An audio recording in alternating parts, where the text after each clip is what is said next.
L'importance des 5 premières années. Pour vous, le fait essentiel est sans doute de savoir que les 5 premières années de la vie de votre enfant sont les plus importantes, les années formatrices. Non que les années qui suivent soient moins importantes ou que tout soit joué pour lui avant son 6e anniversaire, mais il est certain que les 5 premières années sont déterminantes. Au moment où l'enfant atteint 6 ans, les structures essentielles de sa personnalité sont formées. Personnalité qu'il portera en lui toute sa vie. Elle déterminera en grande partie sa réussite scolaire et celle de sa vie d'adulte, son comportement dans la société, son attitude vis-à-vis des problèmes sexuels, ce que sera sa jeunesse, quel type de personne il épousera et comment son mariage réussira. Ces 5 premières années ne sont pas seulement importantes pour le développement émotionnel de l'enfant, mais aussi pour son développement intellectuel. Le meilleur moyen de vous faire comprendre l'importance de ces premières années dans le développement intellectuel de votre enfant est de vous poser cette question. À quel âge pensez-vous que votre enfant ait atteint 50% de son développement intellectuel?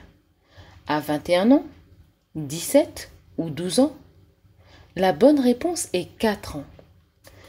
Le docteur Benjamin Bloom de l'Université de Chicago a conclu à la suite d'innombrables recherches qui démontrent ce fait effarant qu'un enfant atteint approximativement la moitié de son niveau d'intelligence à l'âge de 4 ans, 30% de plus à 8 ans et 20% qui restent à 17 ans. À propos, ne confondez pas l'intelligence et savoir. Évidemment, votre enfant n'aura pas acquis 50% du savoir qu'il aura à l'âge adulte dès l'âge de 4 ans. L'intelligence représente l'aptitude qu'a votre enfant à manipuler et traiter mentalement le savoir qu'il acquiert. Et 50% de cette capacité sont acquis dès l'âge de 4 ans.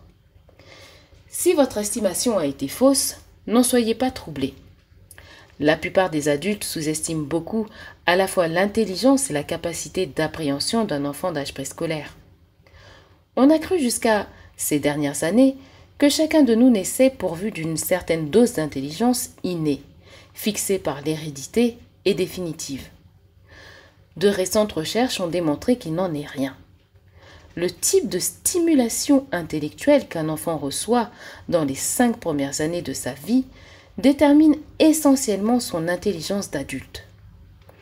Puisque ces 5 premières années de la vie sont les plus importantes pour le développement, j'ai mis l'accent dans ce livre sur la première enfance. Les années qui la suivent et l'adolescence méritent d'être traitées séparément. Ici, je vais prendre l'exemple d'un enfant imaginaire et considérer son développement depuis sa naissance en passant par ses premières années essentielles. Il serait maladroit de se référer à cet enfant imaginaire comme il ou elle suivant les cas. Aussi pour vous, pour plus de commodité, parlerai-je de cet enfant au masculin. Si vous avez une petite fille, vous pourrez lire mentalement elle au lieu de lui, toutefois, toutes les fois que ce sera nécessaire. Parlons maintenant des mères et de ce qu'elles éprouvent pour ce nouveau-né.